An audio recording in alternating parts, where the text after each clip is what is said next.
जय हिंद बच्चों, आपका स्वागत है हमारी क्लास में। और अभी तक हम लोगों ने पढ़ा था द सॉलिड स्टेट, यानी कि ठोस अवस्था को हमने पढ़ा था। तो ठोस अवस्था अच्छे से समझ में आ गया सभी के? ठीक है। आज हम लोग नया चैप्टर स्टार्ट करेंगे, दैट इज़ सॉल्यूशन, यानी कि विलयन को हम लोग स्टार्ट करेंगे और मज़ेदार तरीके से पढ़ेंगे। कैसे पढ़ेंगे? मज़ेदार तरीके से। सो आप लोग तैयार हैं? रेडी? शुरू किया जाए? चलिए शुरू करते हैं। तो जैसा कि नाम है चैप्टर का हमारा होगा, जैसे ही विलयन शब्द का नाम लिया गया तो दिमाग में हमारे में क्या आता है? विलयन का मतलब जैसे हम लोग सोचते हैं कि विलयन का मतलब वही शरबत, नमक, चीनी, पानी का घोल, इसी तरीके से तो आता है। लेकिन केमिस्ट्री की भाषा में क्या कहेंगे? दो या दो से अधिक पदार्थों का समांगी मिश्रण विलयन कहलाता है। Means homogeneous solution. कैसा मिश्रण? समांगी मिश्रण। समांगी मिश्रण से क्या तात्पर्य है? दो या दो से अधिक की बात करी जा रही है। दो भी हो सकते हैं, दो से ज़्यादा भी हो सकते हैं। तो इसमें समांगी की क्या बात? समांगी से क्या मतलब है? देखो, मिश्रण तो कोई भी हो सकता है। जैसे हम लोग दाल मोठ खाते हैं, नमकीन, तो नमकीन में काजू भी है, तो ये कैसा है? पता लगा कि हमने एक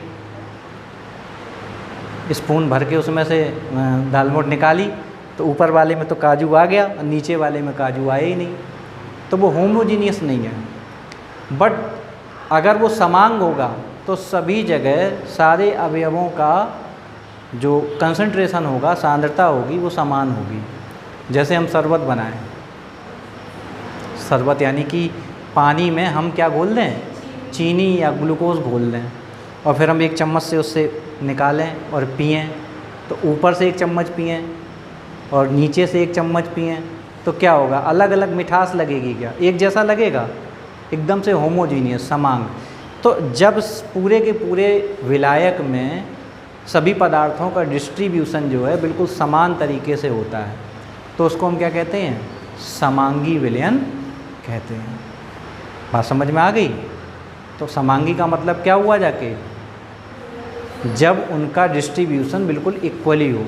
अच्छा, दूसरी चीज़ जो विलयन की खास बात होती है वो ये होती है कि विलयन में जितने भी अवयव होते हैं, विलयन है तो क्या होगा? एक तो विलायक होगा और दूसरे विलेय, एक दो तीन ज़्यादा भी हो सकते हैं, एक से ज़्यादा पदार्थ भी तो घोले जा सकते हैं।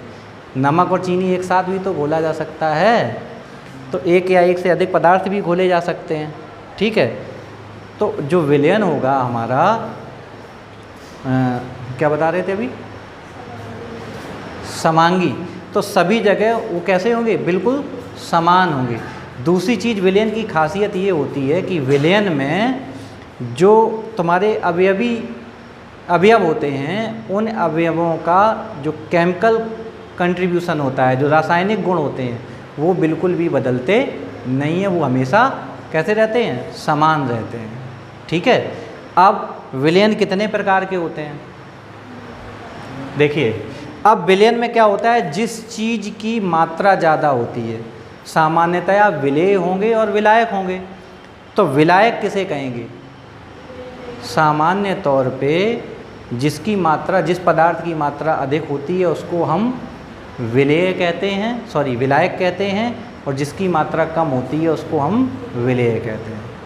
ठीक है। अच्छा, अब जिस पदार्थ यानी विलायक की प्रावस्था पे विलयन डिपेंड करता है, यानी कि जैसा विलायक होगा, विलायक की जो प्रावस्था होगी, प्रावस्था से मतलब समझ रहे हो? फेज, भौतिक अवस्था। जैसे कोई लिक्विड है, कोई सॉलिड है, ठीक है, कोई गैस है, तो उस प्रावस्था के आधार पर विलयन कितने प्रकार के होंगे? 3 प्रकार के। ठीक। जैसे गैसीय विलयन है,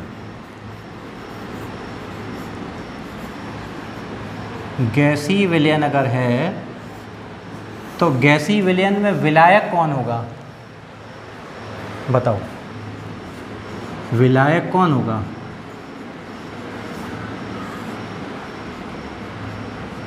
विलायक गैस होगा आपका, गैसीय विलयन में विलायक कौन होगा? विलायक गैस होगा। ठीक, अब विलेय आपके क्या क्या हो सकते हैं? ठोस, द्रव और गैस। तो गैस में गैस के विलयन का, यानी कि गैस भी विलायक है और गैस ही विलेय भी है, यानी विलेय और विलायक दोनों आपके गैस हैं। तो ऐसे नाइट्रोजन, ऑक्सीजन जो हम लोगों के आसपास जो वातावरण है वो गैस में गैस का समांगी विलयन तो है।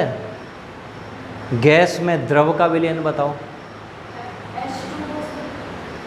जो नाइट्रोजन गैस होती है उसमें आपका क्लोरोफॉर्म घुल जाता है, तो क्लोरोफॉर्म क्या हो गया? द्रव, लिक्विड, और गैस क्या हो गई? नाइट्रोजन। तो नाइट्रोजन में अधिक मात्रा में द्रव क्लोरोफॉर्म घुल जाता है। ठीक है, इसी तरीके से गैस में ठोस का विलयन बताओ, यानी कि आपका विलेय पदार्थ क्या हो जाएगा? ठोस हो जाएगा, और विलायक क्या हो जाएगा?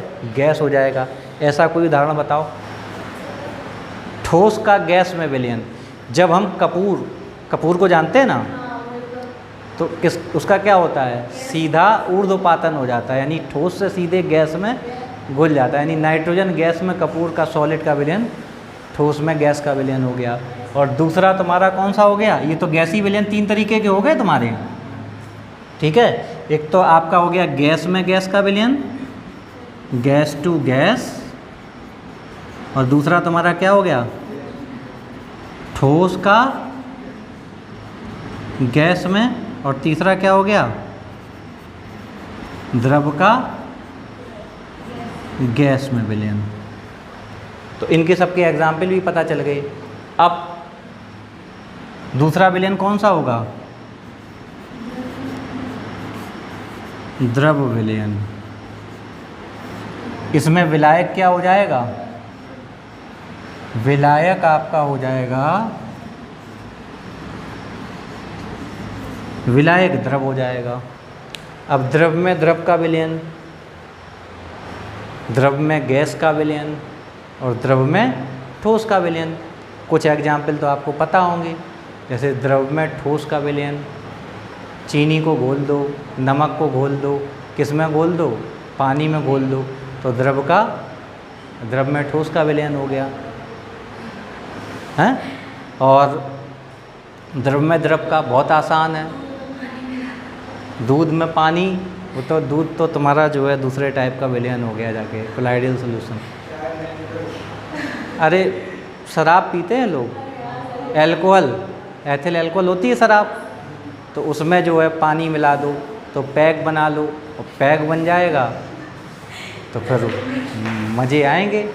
कोई किसी भी कंपोजिशन में मिला दो, कोई फिक्स तो है नहीं, अपना द्रव में द्रव का विलयन हो गया, बिल्कुल होमोजीनियस बनता है। यानी कि आप ये समझो कि अगर दारू में आप पानी मिलाओ या पानी में दारू मिलाओ, वो दोनों एक दूसरे से कोई भेद नहीं करते हैं। आप बिल्कुल निकाल नहीं पाओगे, पानी से दारू निकाल लो, दारू से पानी निकाल लो, बिल्कुल ना निकाल पाओगे, राइट? क्योंकि वो कैसे होंगे? होमोजीनियस होंगे। अब गैस का द्रव में विलयन, यानी तुम्हारा विलेय क्या हो गया? गैस हो गया, और विलायक क्या हो गया? द्रव हो गया। इसका तो उदाहरण तुम लोग बता ही सकते हो, कम से कम पता ही होगा। बताओ ज़रा, दिमाग लगाओ, सोचो और बताओ। ठंडा मतलब? ठंडा मतलब कोका कोला। ठंडा मतलब कोको कोला होता है ना, तो उसमें कौन सी गैस घुली रहती है?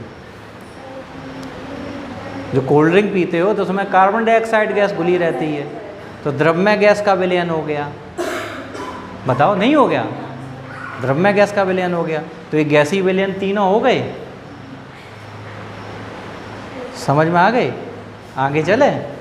तो आगे चलते हैं। तो अब ठोस विलयन की बात करी जाएगी, काहे की?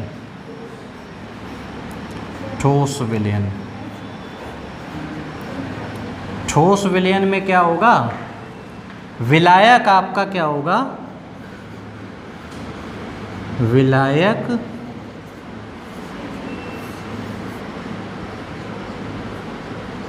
ठोस होगा जाके। ठोस में ठोस का विलयन, ठोस में द्रव का विलयन, ठोस में गैस का विलयन।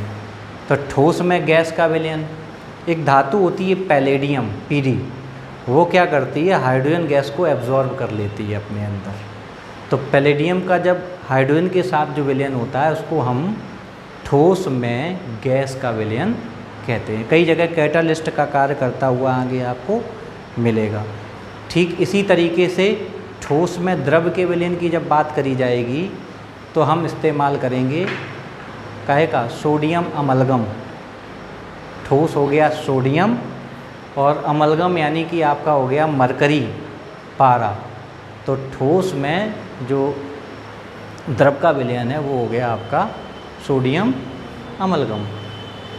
ओके, अब क्या बचा जाके लास्ट में, ठोस में ठोस का विलयन। ये भी प्रैक्टिकली आप लोगों को पता होगा, ये भी प्रैक्टिकली पता होगा, बहुत आसान है। सोना जानते हो, गोल्ड AU, और उसमें क्या मिक्स कर दिया जाता है, पता ही है। तो ये विलयन 3 प्रकार के हुए जाके विलायक की अवस्था के आधार पर। एक तो ठोस विलयन, गैसीय विलयन और द्रव विलयन। तो उनके 3 पार्ट हो गए जाके। और होमोजीनियस सॉल्यूशन विलयन जो सामान्यतया जो हम बात करते हैं वो समांगी मिश्रण की बात करते हैं, जिसका कि प्रत्येक जगह संगठन, प्रत्येक अवयव का बिल्कुल कंपोजिशन बराबर होता है। यानी कि ऐसा नहीं है कि जैसे अगर बात करी जा रही है तो यहाँ पर इतना आयतन लिया गया, इस जैसे पानी, सपोज करिए पानी में हमने NaCl घोल दिया, नमक घोल दिया है, ठीक है। तो यहाँ से जो विलयन लिया है तो जितना आयतन यहाँ से लिया है तो जितने पार्टिकल्स सोडियम के और पानी के जितने कणों की संख्या इतने आयतन में यहाँ होगी, उतने ही आयतन में सोडियम और जल के कणों की संख्या बराबर होगी। रेशियो बिल्कुल बराबर होगा, ठीक है। यानी कि बिल्कुल समान होंगे, होमोजीनियस होंगे, राइट। अब हम लोग विलयन के सांद्रण को या सांद्रता को व्यक्त करने की विधियाँ, मतलब कंपोजिशन किस तरीके से बटा हुआ है। यहाँ पर एक बात बता दें कि हम लोग जो पढ़ने वाले हैं इस चैप्टर में, तो उसमें 2 अवयवों का यानी कि विलेय और विलायक यानी बाइनरी सॉल्यूशन के बारे में हम लोग पढ़ेंगे। द्विअंगी, जब किसी विलायक में केवल एक पदार्थ घुला हो यानी कि विलेय हो और विलायक हो तो उसको हम क्या कहेंगे, द्विअंगी विलयन। अगर 2 विलेय पदार्थ घुले हों तो क्या हो जाएगा, टर्नरी, त्रिअंगी विलयन, ठीक है। तो आपके सिलेबस में केवल बाइनरी सॉल्यूशन और उससे संबंधित जो प्रॉपर्टीज़ हैं वो हैं, तो हम लोग क्या पढ़ेंगे, द्विअंगी विलयन के बारे में पढ़ेंगे, ठीक। तो विलयन को व्यक्त करने की कई सारी विधियां हैं। तो सबसे पहली जो विधि है वो है द्रव्यमान प्रतिशत, यानी कि मास परसेंटेज। इसको हम बोल सकते हैं W/W, मास बाई मास। कैसे मास बाई मास, देखो किसी विलयन के 100 ग्राम में, किसी विलयन के 100 ग्राम में विलेय पदार्थ की जितनी मात्रा घुली हो ग्राम में या जितने ग्राम घुले हो उसको क्या कहेंगे, द्रव्यमान प्रतिशत। कैसे निकालेंगे, यानी कि द्रव्यमान प्रतिशत बराबर आपका हो जाएगा जाके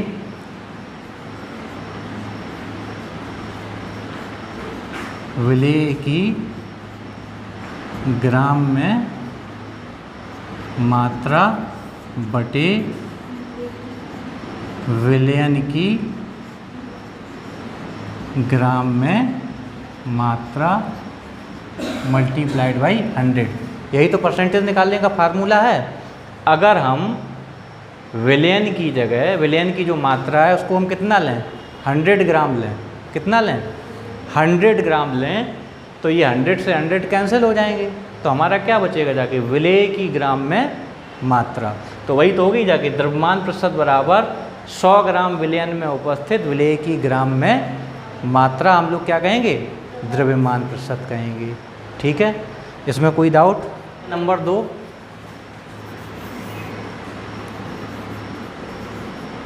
आयतन प्रतिशत, वॉल्यूम परसेंटेज।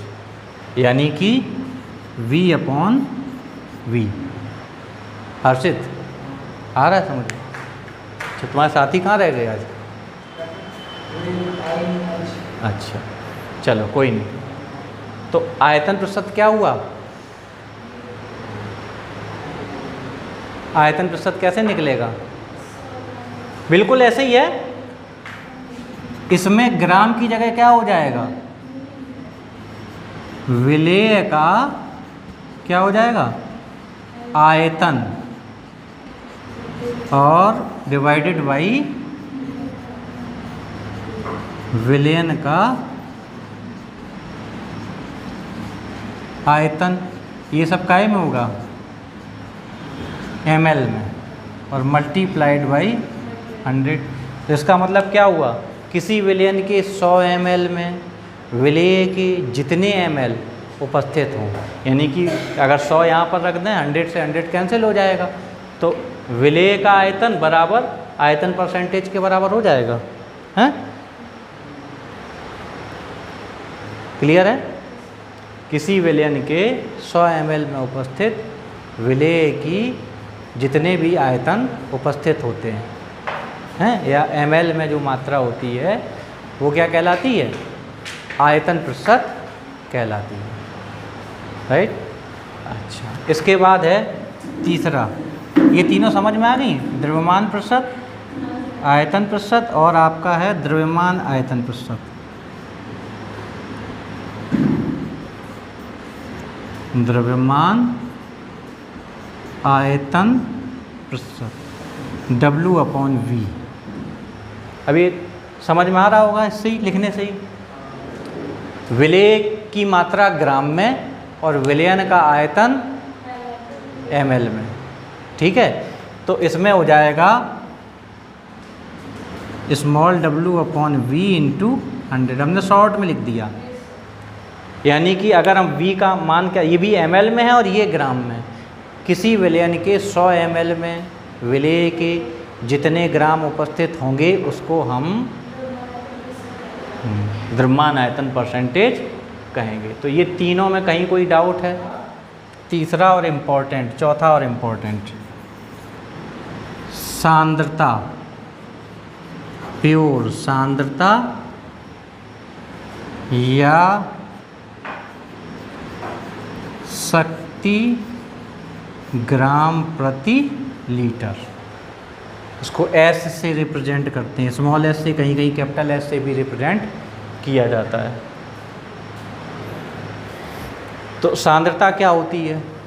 किसी विलयन के 1 लीटर में, किसी विलयन के 1 लीटर में उपस्थित विलेय की ग्राम में मात्रा विलयन की सांद्रता या शक्ति ग्राम प्रति लीटर कहलाती है। किसी विलयन के 1 लीटर में, यानी कि S बराबर विलेय की मात्रा ग्राम में डिवाइडेड बाई विलयन का आयतन।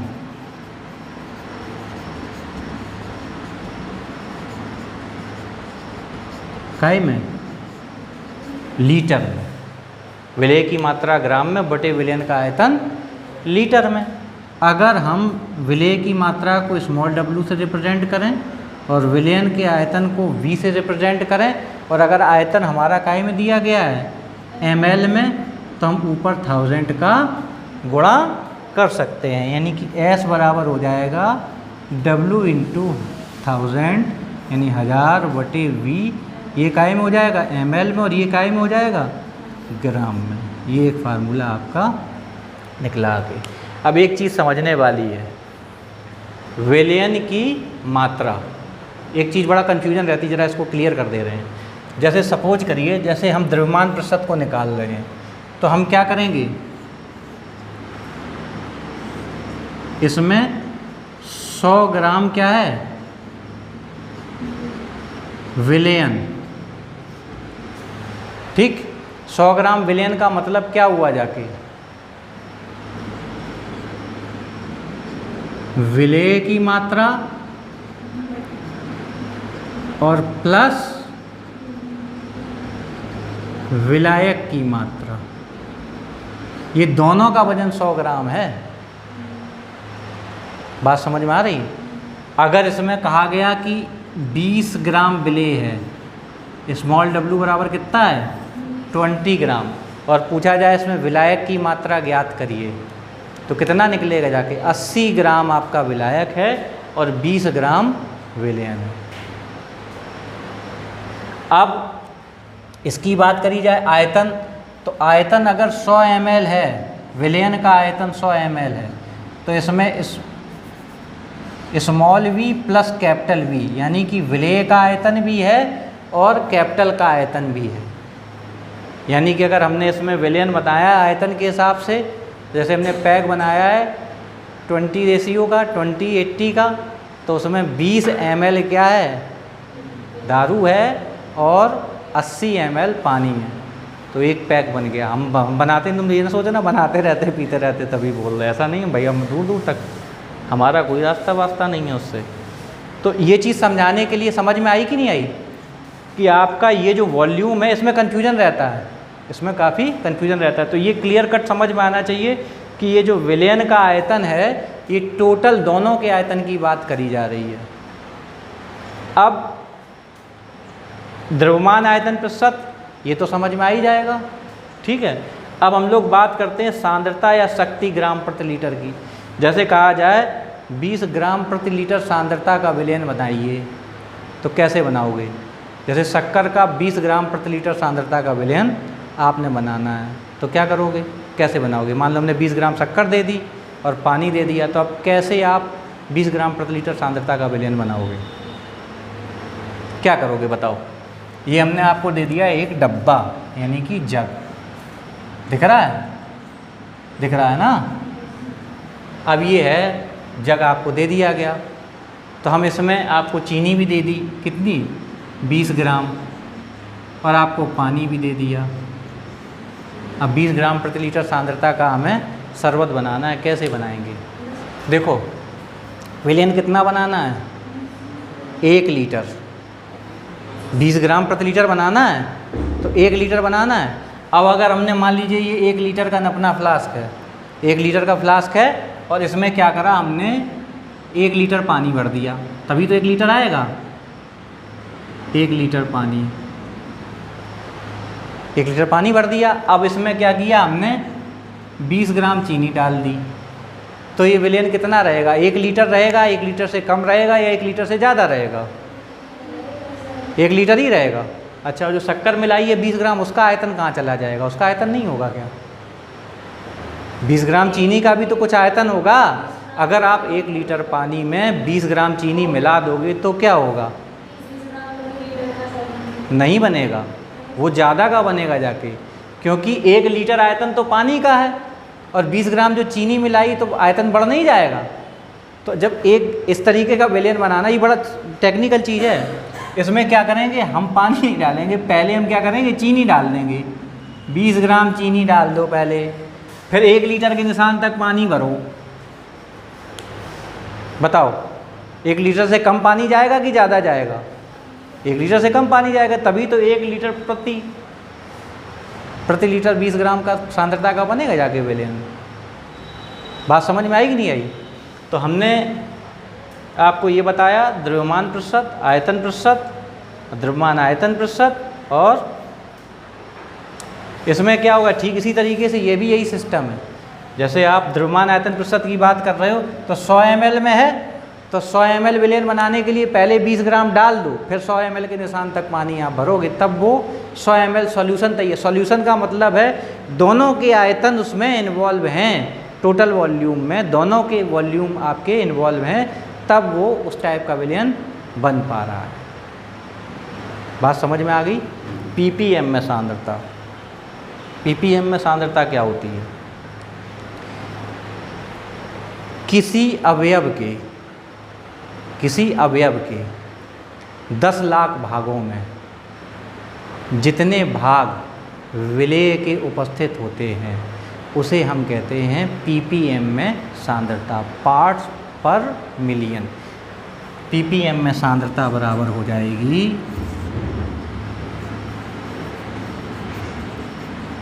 विलयन के 10 लाख भाग, और ऊपर क्या हो जाएगा, विलय के भाग, यानी कि किसी भी विलयन के 10 लाख भागों में विलय के जितने भाग घुले होते हैं उसे ppm में सांद्रता कहते हैं। और 10 लाख कितना होता है, 10⁶ होता है। सही है, गणित कम आती है हमको, सही है। लिख के देख लो, इकाई, दहाई, सैकड़ा, हज़ार, 10,000, लाख, 10 लाख, 6 बिंदी हो गई, ठीक है, यानी 10⁶ हो गया जाके, ठीक है। अब इसको हम क्या कर दें, केवल विलयन के अगर भाग लिखें तो क्या करेंगे, ऊपर 10⁶ का हम गुणा कर देंगे। ये हमने भाग इसलिए कहा, अगर हम इसको ग्राम में लेंगे तो ये ग्राम में हो जाएगा, यानी कि विलय के जितने ग्राम विलयन के 10 लाख ग्राम में घुले होते हैं वो पार्ट्स पर मिलियन हो गया। अगर हम वॉल्यूम में लेंगे तो इसके जितने वॉल्यूम विलयन के 10 लाख वॉल्यूम में घुले हुए हैं वो parts plus million by volume हो गया जाके, ठीक है। अगर हम इसको उसके हिसाब से लेंगे, मोल के हिसाब से, यानी कि कितने मोल, मान लीजिए कुछ मोल 10 लाख विलयन के 10 लाख मोलों में जब घुले हुए हैं तो इसको हम पार्ट्स पर मिलियन कंसंट्रेशन कहेंगे। अगर ग्राम लिया जाए, इसीलिए हमने क्या शब्द इस्तेमाल किया है, भाग, हिस्से, पोर्शन, ठीक है। तो जैसे विलयन के जितने हिस्से हैं अगर वो ग्राम में ले रहे हो तो ये भी ग्राम में ले लो, अगर ये वॉल्यूम में यानी कि ml में ले रहे हो तो ये भी ml में ले लो, ये अगर मोलों में ले रहे हो तो ये भी मोलों में ले लो। यहाँ तक समझ में आ गया। मोलारिटी,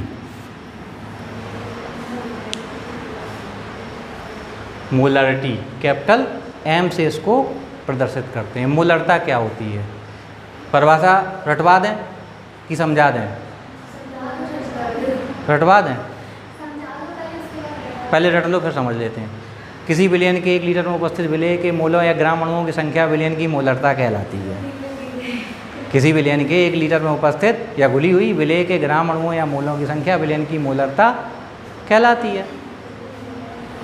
सो सिंपल, मोलरता बराबर विलय के मोलों की संख्या बटे विलयन का आयतन लीटर में, दैट्स क्लियर। ऐसे नहीं आती है, आती कैसे है, किसी विलयन के ये 1 लीटर का लिया मान लो हमने, ठीक है, x मोल लिए विलय के, x मोल इसमें डाल दिए और y विलायक,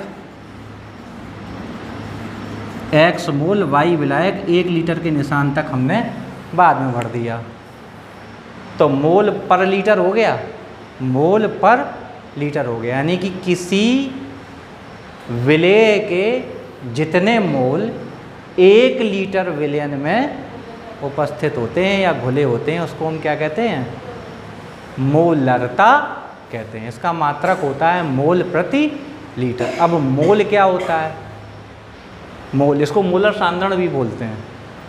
मोल क्या होता है, मोल जानते हैं, मोल बहुत सिंपल है, ग्राम अणुभार मात्रा को मोल कहते हैं। अगर केवल परमाणु लेंगे तो ग्राम परमाणु भार मात्रा को मोल कहते हैं। समझ में आया? अजय नाम है, अजय, समझ में आया? नहीं आया? इससे पहले के आए कहाँ तक? सारे नहीं आए, कम आए, अरे पहले के भी कम आए। अच्छा कोई बात नहीं, ये चीज़ समझ में आनी चाहिए, क्योंकि पहला अभी रिपीट करेंगे तो थोड़ी दिक्कत होगी। जो पुराने बैठे हुए हैं उसको बाद में रिपीट करते, अकेले में मिलना है। चलिए अब हम इसको समझाएं। कैसे समझाएं? जैसे सपोज करो NaCl है, NaCl को तो पहचानते हो, नमक, अपना नमक खाने वाला नमक NaCl, जिसको अभी हमने सॉलिड स्टेट में पूरी स्ट्रक्चर उसकी पढ़ डाली है, वही नमक की तो बात कर रहे हैं ना। तो उस नमक में Na है, Na का परमाणु भार, ये परमाणु भार तो जानते हो, परमाणु भार तो पक्का जानते हो ना। तो Na का परमाणु भार कितना हुआ? 23, सही है। और Cl का कितना हुआ जाके? 35.5। इसमें समझने जैसी कोई चीज़ नहीं, इसको रट्टा लगा रखा है हमने, रट्टा है ना, याद है, लर्न किया है, गिनती रट रखी, जैसे पाड़े रट रखे, जैसे बहुत सारी चीज़ें हम लोगों को याद होती हैं, वैसे ही तो हमने रट रखी हैं, ऐसे हमने इसको रट रखा है। ठीक, अब रट के हमने इसका जो अणुभार क्या है, यानी कि किसी भी यौगिक में उपस्थित समस्त परमाणुओं के परमाणु भारों का योग उस अणु के अणुभार के बराबर होता है, यही तो होता है। तो अब इन दोनों का टोटल करेंगे तो अणुभार कितना आएगा? 58.5। ठीक है। अब अगर हम 58.5 ग्राम नमक को तौल लें वजन में, यानी कि 58.5 ग्राम नमक अगर हम तौलें तो वो हो जाएगा 1 मोल नमक। अभी समझ में आया? अगर हम 58.5 ग्राम नमक को वजन कर लें ग्राम में तो 58.5 ग्राम नमक बराबर 1 मोल नमक। और किसी भी पदार्थ के 1 मोल में उस पदार्थ के अणुओं की संख्या कितनी होती है? एवोगैड्रो संख्या के बराबर, यानी कि 6.022 × 10 की पावर 23 इतनी होती है। किसी ये यूनिवर्सल सत्य है बिल्कुल, जैसे सूर्य पूर्व में निकलता है, जैसे नमक के इतने ग्राम में नमक के उतने कण होंगे जितने कि हमने बताए, यानी कि कितने बताए हैं? 58.5 ग्राम नमक में 6.022 × 10 की पावर 23 कण होंगे नमक के, अणु सॉरी, ठीक है, कण या अणु एक ही बात है। अगर हम NaOH की बात करें तो 23 + 16 + 1 बराबर 40, यानी कि NaOH को हमें 40 ग्राम लेना पड़ेगा तब वो 1 मोल होगा। और उसके 1 मोल में कितने कण होंगे जाके NaOH के? 6.022 × 10 की पावर 23। अब समझ में आया? कोई भी यौगिक लें, कोई भी केमिकल सब्सटेंस लें, उसके अणुभार के बराबर ग्राम में जो मात्रा होती है वो 1 मोल कहलाती है, या मोल बराबर होता है भार बटे अणुभार। क्लियर हुआ? अगर हम कहें कि 2 मोल NaOH तो 80 ग्राम NaOH हो गया, अगर हम कहें 3 मोल NaOH तो 120 ग्राम NaOH हो गया, राइट? तो भार बटे अणुभार। अब हमारा कहाँ पे था? मोलरता।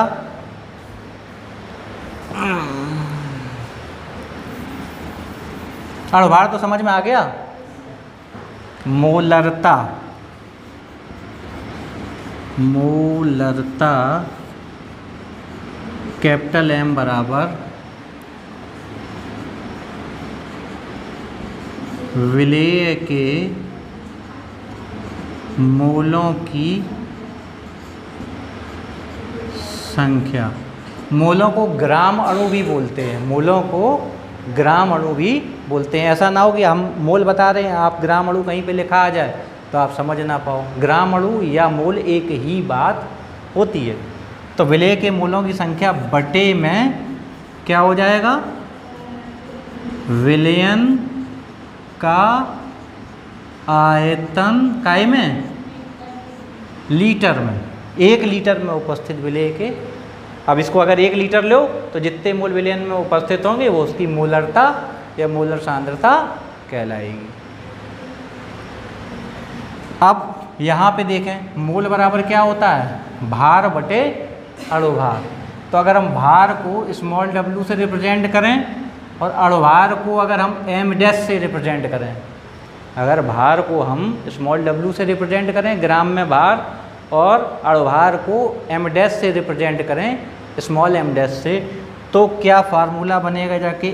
m बराबर स्मॉल w इकाई में है ग्राम में, बटे विलयन का आयतन v इसको अगर हम ml में कन्वर्ट करें तो ऊपर क्या हो जाएगा, 1000 हो जाएगा, और साथ में मोल लिख रहे हैं तो इधर पर अणुभार का और गुणा हो जाएगा, यानी कि m डैश।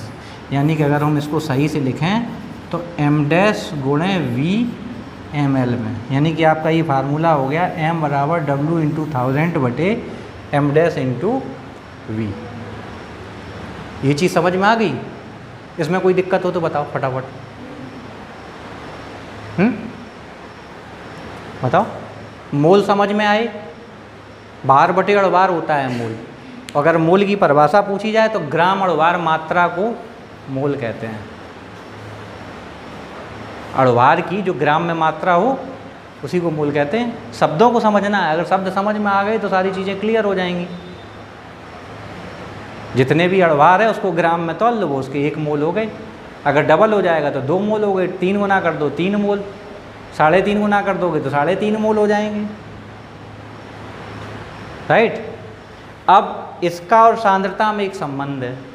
सांद्रता को हमने क्या बताया था, S बराबर W/V इंटू 1000 बताया था।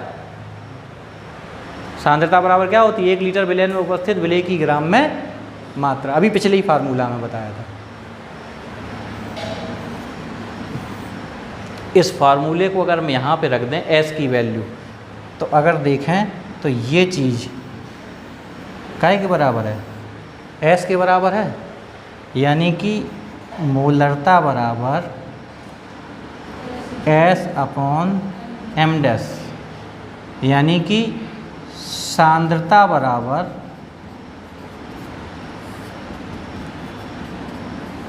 मोलरता गुणित अणुभार। कितने फार्मूले निकल के आए। इसी तरीके से घुमा घुमा के आपसे सवालों में इनका इस्तेमाल करवाएंगे, और आपने क्या करना है, पकड़ के रखना है कॉन्सेप्ट को। अगर देखो थ्योरी के अगर कॉन्सेप्ट पकड़ के रखोगे, कॉन्सेप्ट अगर दिमाग में सही से रहेंगे तो न्यूमेरिकल्स आसानी से लगते चले जाएंगे। इस चैप्टर में बहुत सारे अच्छे खासे न्यूमेरिकल्स आपको मिलेंगे और वो घुमा घुमा के पूछेंगे। लेकिन अगर आपने कॉन्सेप्ट क्लियर कर लिया, मोल क्या होते हैं, मोलरता क्या होती है, ठीक है, नॉर्मलता, विलयन की सांद्रता को व्यक्त करने की विधियाँ, कितने तरीके से हम कंसंट्रेशन का मतलब ये हो जाए कि उसका गाढ़ापन कितना गाढ़ा है, पतला गाढ़ा, उसको ऐसे तो नहीं डिफाइन कर पाएंगे, तो उसके लिए कुछ पैरामीटर्स चाहिए होते हैं, तो जिनके द्वारा हम उसको रिप्रेजेंट करते हैं, जिन विधियों से प्रदर्शित करते हैं, वो ये विधियाँ हैं। तो उसमें से एक नॉर्मलता भी है। नॉर्मलता की बात करी है तो नॉर्मलता क्या होती है, जैसे मोलरता होती है, मोलरता में केवल एक शब्द बदल दिया जाए, मोलों की जगह क्या कर दिया जाए, ग्राम तुल्यांकों की संख्या। पूरी डेफिनेशन में मोल की जगह केवल एक शब्द हम बदल लें, ग्राम तुल्यांकों की संख्या। किसी विलयन के 1 लीटर में घुले विलेय के ग्राम तुल्यांकों की संख्या विलयन की नॉर्मलता कहलाती है। यानी कि जैसे हम वो डब्बा बनाए थे, पहले ये डब्बा बनाए थे, इसमें हमने क्या किया, x ग्राम तुल्यांक डाल दिए, x ग्राम तुल्यांक डाल दिए, काहे के, विलेय के, विलेय के x ग्राम तुल्यांक डाल दिए और 1 लीटर का ये निशान लगा रखा है, और y विलायक भर दिया। क्या भर दिया, y विलायक हमने इसमें भर दिया, तो ये क्या हो गया, नॉर्मल विलयन हो गया। जितने पदार्थ ये जितने ग्राम तुल्यांक घोले गए हैं वो आपका क्या हो जाएगा, नॉर्मलता हो जाएगी। यानी कि नॉर्मलता बराबर विलेय के ग्राम तुल्यांकों की संख्या बटे, नोट करते चलो अगर समझ में आए ना समझ में आए, हालांकि नोट्स हमने भेज देंगे तुमको, विलयन का आयतन लीटर में। उसकी जगह केवल यही तो आ गया, मोलों की जगह विलेय के मोलों की संख्या बटे विलयन का आयतन लीटर में था। इसमें क्या हो गया, ग्राम तुल्यांकों की संख्या। अब हमारे पास केवल एक ही प्रॉब्लम रह गई। अब वो प्रॉब्लम ये रह गई कि हम ये पता लगाएं कि ग्राम तुल्यांक क्या होते हैं। तो मोल क्या होते थे, मोल क्या होते, भार बटे तुल्यांकी भार। इसमें क्या हो जाएगा, भार बटे अणुभार। इसमें क्या हो जाएगा, भार बटे तुल्यांकी भार। ठीक है, यानी कि तुल्यांकी भार के बराबर ग्राम में जो मात्रा होगी उसको क्या कहेंगे, ग्राम तुल्यांक। पहले क्या बताया था, ग्राम अणुओं की संख्या, यानी अणुभार के बराबर ग्राम में मात्रा। अब क्या हो गया, तुल्यांकी भार के बराबर अणुओं की मात्रा। ग्राम में जो मात्रा होगी वो तुल्यांकी भार के बराबर लेंगे। अब एक और जटिल प्रश्न आया, यानी कि ग्राम तुल्यांक तो पता चल गया, ग्राम तुल्यांक तो पता चल गया। ग्राम तुल्यांक क्या हुआ जाके, विलेय का भार बटे विलेय का तुल्यांकी भार, यानी भार बटे तुल्यांकी भार। उसमें क्या हम लोग पढ़ रहे थे, भार बटे अणुभार। मोल जब होता था तो क्या होता था, भार बटे अणुभार। तो अणुभार हम लोग निकाल लेते थे। अब हम लोग क्या करेंगे, तुल्यांकी भार की और समझ लें। हाँ, तुल्यांकी भार इसको समझ ले, बस उसके बाद छोड़ते। तुल्यांकी भार क्या होगा, अणुभार बटे संयोजकता। अगर अम्ल है तो अम्ल की होती है क्षारकता, और क्षार की होती है अम्लता, और लवण की क्या होती है, संयोजकता। तो अम्लता यानी कि उसके अणुभार में हम उसकी अम्लता या क्षारकता या उसकी संयोजकता का भाग देंगे तो हमें उसका तुल्यांकी भार पता चल जाएगा। जैसे अगर हम H2SO4 की बात करें, H2SO4, तो ये द्विक्षारकीय अम्ल, अम्ल की होती है क्षारकता और क्षार की होती है अम्लता। यानी कि अगर इसको जल में घोलें तो ये 2H+ आयन त्यागेगा। कितने त्यागेगा, 2H+ आयन त्यागेगा। तो इसकी क्षारकता कितनी हो गई, 2। ठीक, तो इसका अणुभार होता है 98। जब हम लोग निकालेंगे तो 98 निकलेगा जाके।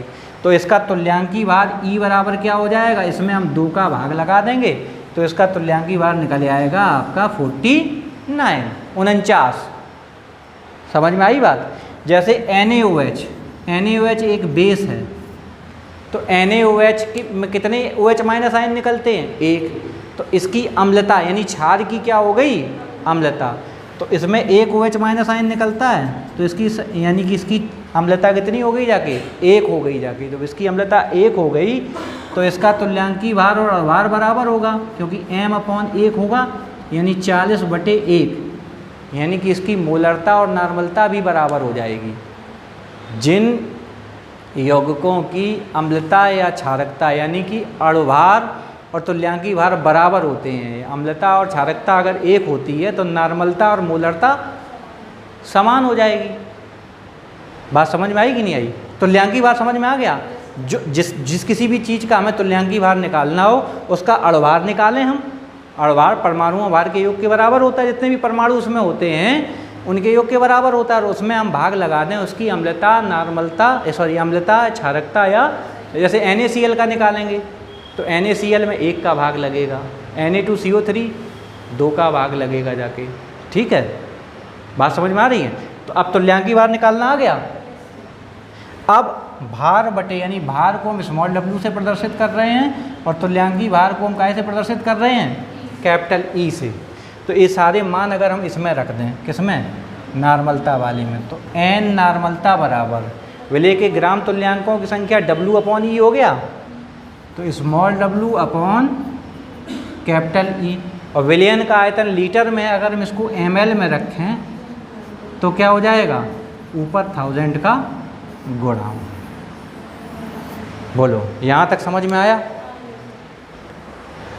आया कि नहीं। स्पीड ज़्यादा तो नहीं है, थोड़ी सी बढ़ा दी है। ये चीज़ समझ में आ गई? आगे चलें। अब थोड़ा सा और इसी में थोड़े से संबंध और हैं आपस में एक दूसरे के, वो और समझ लेते हैं। देखिए यहाँ से हमने क्या करा था, ये S की वैल्यू है जैसे मोलरता में हमने रखी थी, तो N बराबर हो जाएगा S/E। यानी कि अगर हम S को क्या कहें, सांद्रता बराबर ये क्या है, नार्मलता गुणित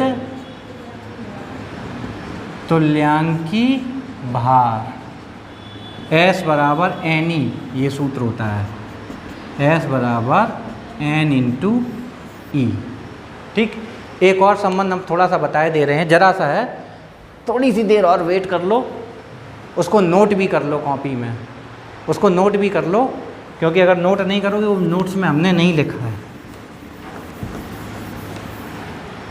एक हमने संबंध अभी निकाला था, S बराबर NE, सांद्रता बराबर नार्मलता गुणित तुल्यांकी भार निकाला हमने, सांद्रता बराबर नार्मलता गुणित तुल्यांकी भार निकाला है।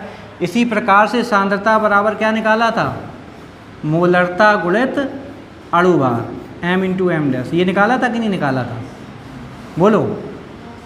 ये दोनों हमने निकाले थे, सांद्रता बराबर नार्मलता गुणित तुल्यांकी भार और सांद्रता बराबर मोलरता गुणित अणु भार, ये दोनों निकाले हैं ना। अब इन दोनों इक्वेशन को हम बराबर कर सकते हैं, यानी कि N × E बराबर M × M', यानी कि N/M बराबर M'/E, यानी कि आपका फार्मूला निकल के आया जाके नार्मलता बटे मोलरता बराबर अणुभार बटे तुल्यांकी भार। तो अणुभार में जब तुल्यांकी भार का जब भाग देंगे तो क्या निकलेगा जाके, अम्लता निकलेगी, क्षारकता निकलेगी या संयोजकता निकलेगी, यानी कि स्मॉल n, यानी कि N बराबर N × M। ये इतने फार्मूलाज निकले जाके। देखो अगर आप कॉन्सेप्ट अच्छे से समझते हुए चलोगे तो आपको सवाल लगाने में कोई दिक्कत नहीं होगी। नोट कर लीजिए। तो आज के लेक्चर में कोई दिक्कत तो हुई नहीं, मज़ा आया अच्छे से। तो अभी इसमें और भी कंसंट्रेशन की जो विधियां हैं, सांद्रता निकालने की विधियां रह गई हैं, जैसे मूल प्रभाज्य और आगे की चीज़ें हैं। तो आज के लिए इतना रखते हैं, आगे की चीज़ें नेक्स्ट लेक्चर में हम लोग पढ़ेंगे। और इसको घर पे जाइए अच्छे से रिवीजन करिए जाके। अगर अच्छे से आप समझ के नहीं आएंगे तो चीज़ें समझ में नहीं आएंगी। फिर भी अगर कोई चीज़ समझ में नहीं आती है तो आप लोग दोबारा हमसे पूछ सकते हैं। Thank you.